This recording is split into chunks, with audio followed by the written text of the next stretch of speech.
This is the Lone Crater YouTube. We hope this video helps. You already have a comp and footage. Now start by creating a camera layer and a controlling null. You do this because presets act on camera parameters, not layer transforms.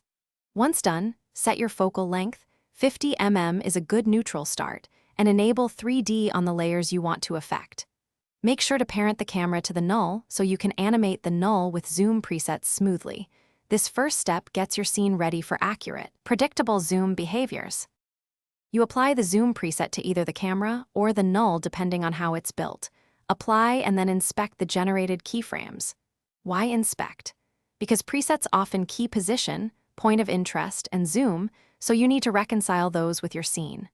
Once applied, move and trim keyframes to match your edit, and use the graph editor to smooth easing.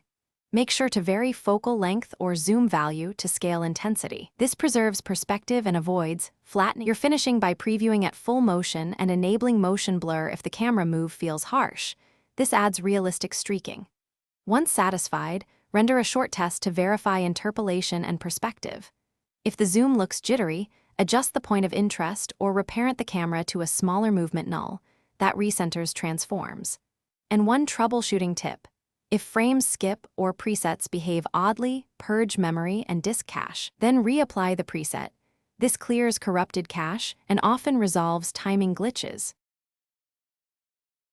Thanks for watching. Consider subscribing if we helped you.